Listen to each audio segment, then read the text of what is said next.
महोदय, सत्ता में कौन है? मैं आपसे सवाल करता हूँ। सत्ता में बीजेपी है, और जब बीजेपी सत्ता में है, जब दंगल में वो जीता हुआ शेर कह रहा कि मैं हूँ, और ये कह रहा है, बीजेपी कह रही है कि मैं 50 साल तक शासन करूंगा। हमारे देश के आदरणीय सम्माननीय प्रधानमंत्री 75 साल के हो गए और वो 50 साल और करेंगे, तो यानी कि 125 साल वो जीना चाहते हैं और 125 साल तक शासन करना चाहते हैं। तो किस दम पे? क्या पब्लिक उनको पसंद करेगी? क्या पब्लिक, अगर वो ये कहते कि जनता हमें वोट देगी, जनता हमें चुनेगी, जनता के मैं मनपसंद का आदमी हूँ, तो मैं मानता।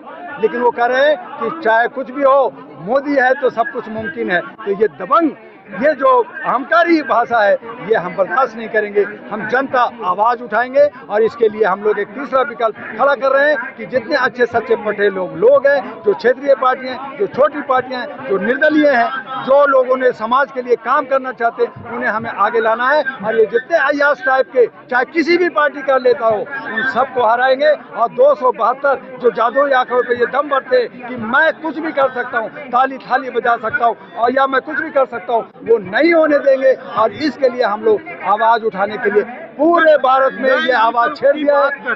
नया विकल्प अभी हम लोग आवाज उठा, सुनिए, उसके भी मंत्री आजकल जेल नहीं में बोल रहे हैं, जेल में जाएंगे। हमने कहा कि जितने भी जेल में जाने वाले मंत्री हैं, जितना भ्रष्टाचारी मंत्री हैं, सबको हरा दो, उनको जिताओ नहीं, चाहे किसी भी पार्टी में।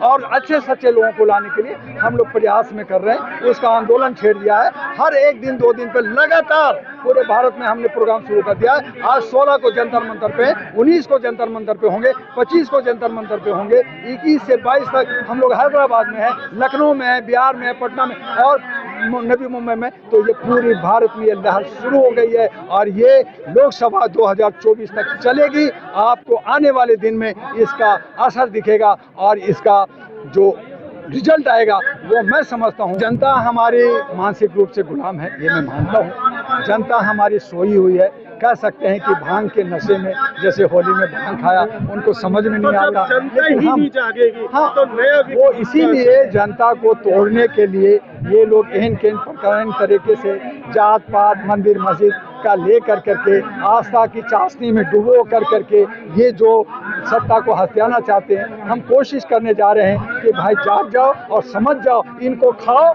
जो केजरीवाल ने कहा भ्रष्टाचार किया, लेकिन उसने कहा कि सबका खाओ, मुझे वोट दो। तो मेरे कहना है कि सबका खाओ और अपने क्षेत्र के जनप्रतिनिधि चुनो। जनप्रतिनिधि, नेता नहीं चाहिए मुझे देश का, मुझे जनप्रतिनिधि चाहिए जो जन का सेवा करे। क्या लग रहा है, जनता फ्री के लॉलीपॉप से जागेगी?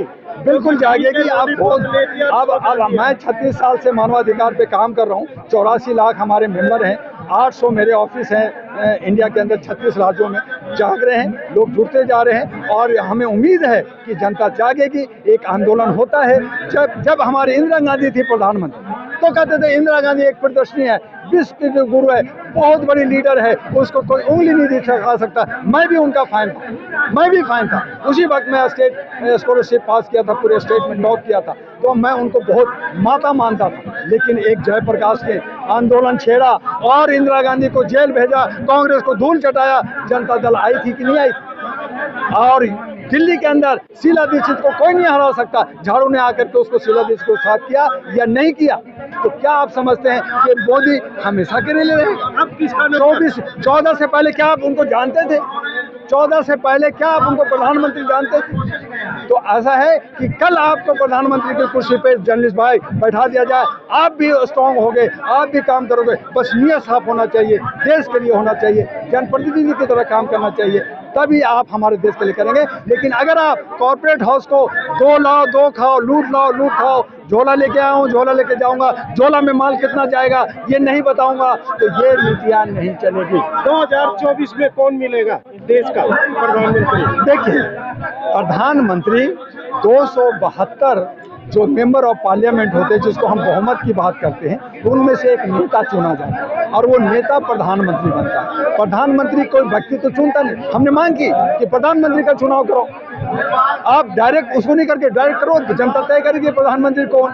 लेकिन जब हमारा संवैधानिक तरीका है, जब इलेक्शन कमीशन का ये है, जब उनको मुट्ठी में रखा जाता, जब हमारे सारे agency CID, CBI, raw, vigilance, ED को मुट्ठी में रखा जाता है तो क्या होगा? आज हमारे बड़े बड़े मीडिया जिनको दशा और दिशा आईना दिखाना चाहिए वो जा करके बिक जाती है पैसे पे, और छोटे छोटे हमारे जो सोशल मीडिया पे अंकुश लगाया जाता है, उनको बोलने की अभिव्यक्ति पे रोक लगाया जाता है, इसी जंतर मंतर पे FIR लॉन्च किया जाता है। ये कौन सी गुंडागर्दी है? कौन सी आज़ादी है? क्या हमारी आज़ादी बोलने की नहीं है? क्या हमारे यहाँ पे खड़ा होने की आज़ादी नहीं है? अगर 5 बज जाए तो यहाँ पे पुलिस वाली डंडा मार के भगा देती है, कहती है आप यहाँ खड़े नहीं हो। तो ये क्या ये जगह किसकी है भाई?